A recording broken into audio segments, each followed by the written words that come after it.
Saudações, senhores. Hoje vim tratar de um tema muito importante e que as suas consequências já são sentidas, agora muito mais patentes, pois o seu rastro vem de décadas, que é a morte da poesia.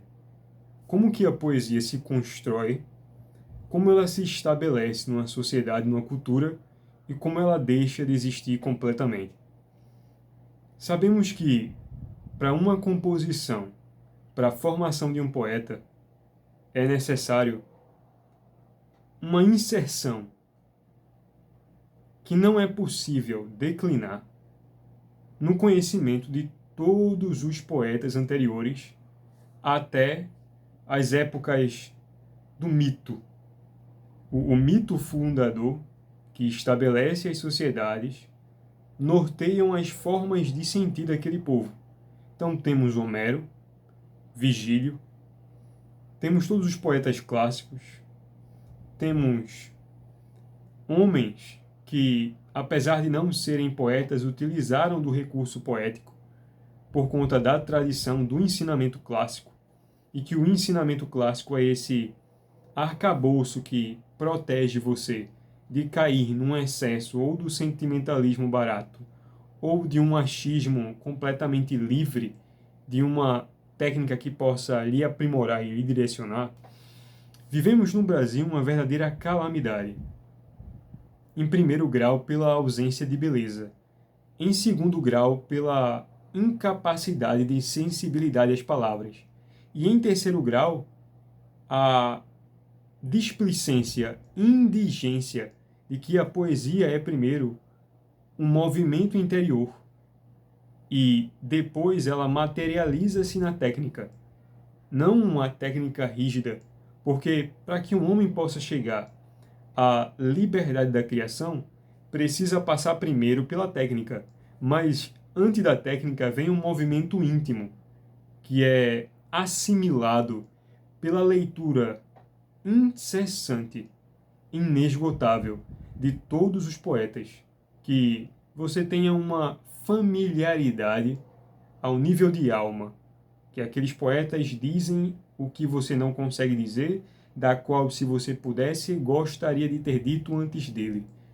A poesia, como Bruno Tolentino disse muito bem, que é a arte memorável de se dizer as coisas, ela é o encantamento das palavras para se dizer o memorável, através de uma expressão, de uma impressão muito evanescente de um acontecimento.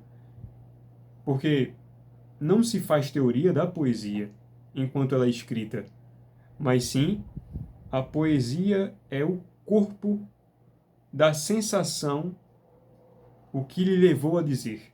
A poesia é uma construção quase etérea, mas não etérea, porque Bruno Tolentino disse muito bem, embora a poesia tenha o seu ar místico, traga contemplações a níveis espiritual, saindo do nível material até o espiritual, as palavras são uma carne.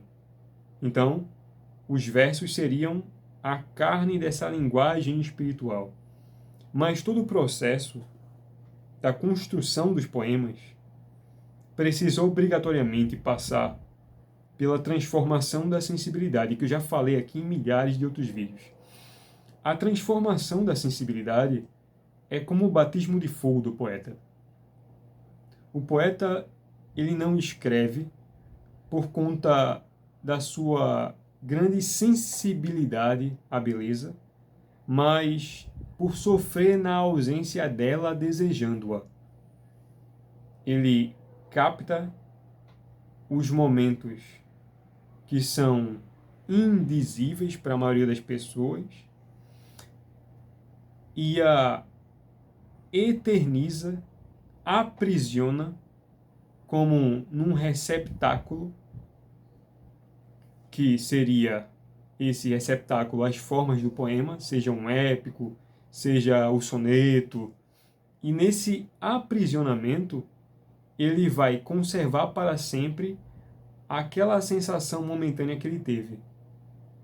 Por isso que os grandes poetas, ao conceberem suas obras, partem de estados interiores que lhe obrigam a registrar aquelas sensações muito pessoais e que, por muitas vezes, até anteriormente, os próprios poetas não conseguiram dizer. Então eles começam a registrar numa obra. E assim nascem os épicos, quando registram, inclusive, toda uma experiência interior de uma cultura, ou ele como porta-voz da capacidade, pela incapacidade que as pessoas possuem de dizer, ele toma a frente e registra, como Luís de Camões, registrando as navegações, armas e barões assinalados, ou como Dante, descendo ao inferno com Vigílio. Todos os grandes poetas, por mais que sua experiência possa ser sofrida e vivida imaginativamente, eles são o firme estandarte da beleza. Ora, nem todo romancista é poeta, mas todo poeta possui a capacidade do romancista. No entanto, que José Geraldo Vieira vai fazer, nos seus romances, poemas belíssimos. Em certas páginas, as descrições de coisas aparentemente banais são colocadas com uma beleza indiscutível. O poema, ele não só é um retrato eterno da beleza, mas é também a demonstração, numa escala quase mitológica, do sofrimento. Ela é o firme registro, num flash, de um estado interior de desconforto ou de uma experiência desagradável. Os poetas não forçam a mão à escrita como fazem os romancistas, que se dedicam na modificação, muitas vezes, de palavra para encontrar a conjunção perfeita, a harmonia perfeita. Temos como exemplo Flaubert em sua dedicação obsessiva, que é assim que se nasce um romancista, na construção da frase perfeita. A arquitetura como uma catedral interior que precisasse, a muito custo, ser materializada nas palavras. Se as palavras encontrarem agrado suficiente ou capacidade para expressá-las. Esse é o ofício do romancista. Já o poeta, ele parte de um outro ponto. Alcança o máximo de beleza num encurtamento de palavras. Ele enxuga as palavras para potencializar a beleza, seja a beleza do agradável, ou seja a própria beleza da destruição ou do sofrimento. Você tem um exemplo disso com o próprio Flaubert, quando escreve a obra As Tentações de Santo Antão. Muitos escritores da época, e até posteriores, como André Gide, François Mauriac, fizeram certos comentários sobre Flaubert, dizendo que nessa obra a estética de Flaubert é demonstrada do modo exato como ele queria. E é o Flaubert poeta, em que você tem as tentações de Santo Antão registradas através de um diálogo íntimo, interno.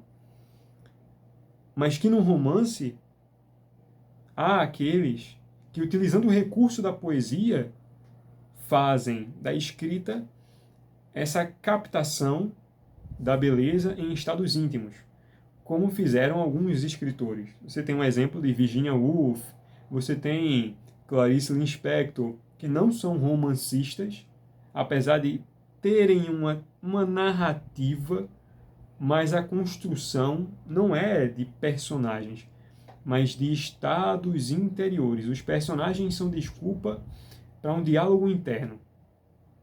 Os poetas,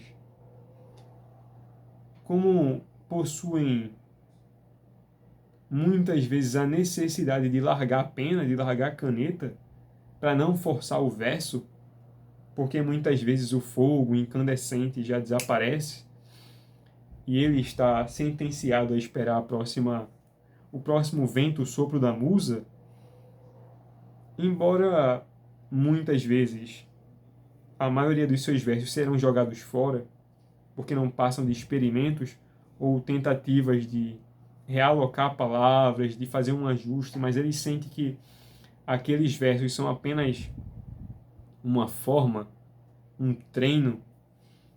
Há uma diferença muito grande entre o poeta e o grande poeta.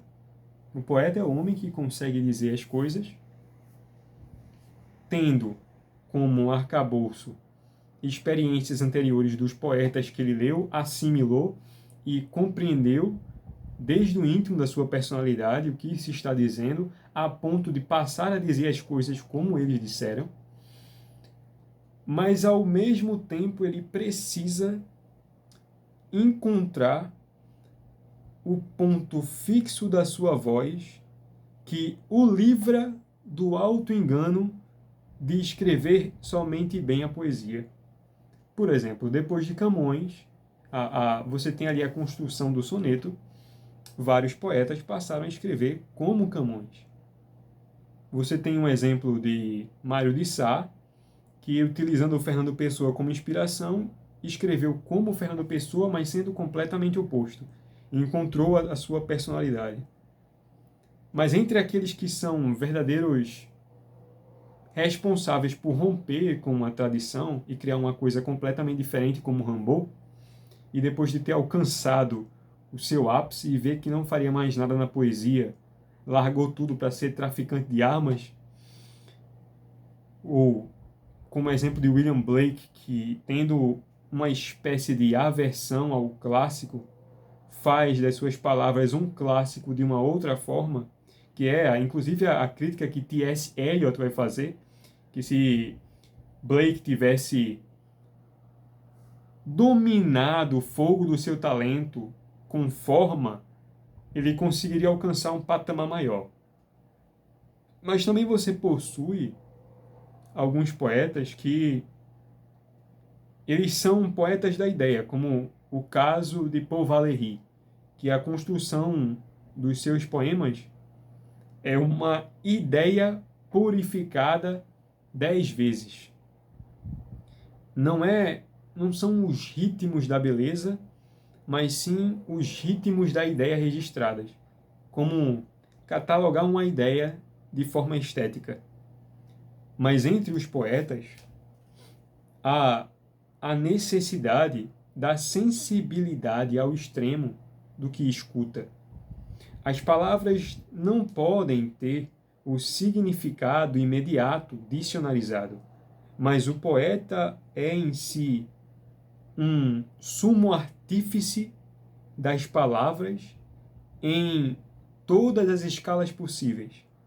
Ele brinca com as palavras como se brincasse de Deus. É por isso que Fernando Pessoa diz que o poeta é um fingidor. E o verso de Jorge de Lima dizendo que, olha, não leve muito a sério o que os poetas falam, porque ele é um porta-voz dos que sofrem, porque a boca dele fala o que Deus fala. Seria mais ou menos essa expressão, uma pequena forma de demonstrar, de personificar o ofício do poeta, mas a ausência do poeta é condenar ao declínio toda espécie de arte. Porque você tem exemplos de músicos que utilizaram de obras dos épicos, a obra de Goethe, por exemplo, Fausto, foi utilizada como inspiração para Wagner compor as suas obras, assim como possuímos diversos exemplos de homens de gênio que utilizaram os poetas como plataforma para que ele possa escalar uma visão mais apurada das coisas, tendo sido carregado nos ombros pela própria beleza. Por isso que os próprios poetas que estão imersos nesse mundo único, que são vocacionados, são chamados por Deus para isso, todos os poetas que, embora sabendo da sua capacidade, recorrem, né, no início do verso, como faziam homens como Torquato Tasso, Luís de Camões. Nós temos Orlando, ou a obra O Orlando Furioso, que é um épico de Ludovico Ariosto. Então eles sempre recorrem à ajuda da musa. Fazei que minhas rimas sejam boas. Sempre invocam uma ajuda que lhe possa assegurar de recair na tendência da mediocridade, ou na tendência de presumir que os seus versos estão completamente prontos, quando não estão. Mas o poeta, ele é esse responsável por ornar a sociedade com a máxima expressão da beleza em diversas formas ditas. Quando não possuímos o poeta como um arauto, como porta-voz da beleza que pode ser expressada, as outras artes, as outras expressões artísticas sofrem um colapso. Por isso que temos o exemplo de que a literatura, tendo sumido no Brasil, aumentou o patamar de incompreensão da experiência brasileira, assim como também condenou a destruição, o surgimento, renascimento de poetas. No Brasil, as pessoas gostam muito da poesia, isso é verdade. Mas as pessoas olham para a poesia da forma mais artificial, mecânica e falsa possível. Porque imaginam que a poesia é dizer as coisas de uma forma bonitinha, ou pior, de uma forma que o sentimento fique lá registrado. Que temos as pessoas que compõem ou imaginam que estão compondo poesia quando estão fazendo prosa. E uma prosa muito mal feita e rabugenta, nojenta, que deveria ser rasgada e queimada. Hoje, quando chegamos em livrarias e vamos na seção de poesia, só temos papéis com capas. Poesia não há. Poetas não há. E como o Brasil já tendo passado por um declínio, infelizmente, como já falei em outros vídeos, pela Semana de Arte Moderna de 22, que o grande Bruno Tolentino denominou de Semana de Arte Baderna, que queria condenar o soneto e dar o direito de ignorantes, medíocres e incapazes de escreverem qualquer porcaria e batizarem de poesia, deu ao homem inculto as chaves que abrem as suas próprias prisões, mas não é possível sair delas. Então somente o poeta pode reeducar esteticamente toda uma sociedade e deixar os exemplos máximos de expressão. Então, por hoje é só, senhores.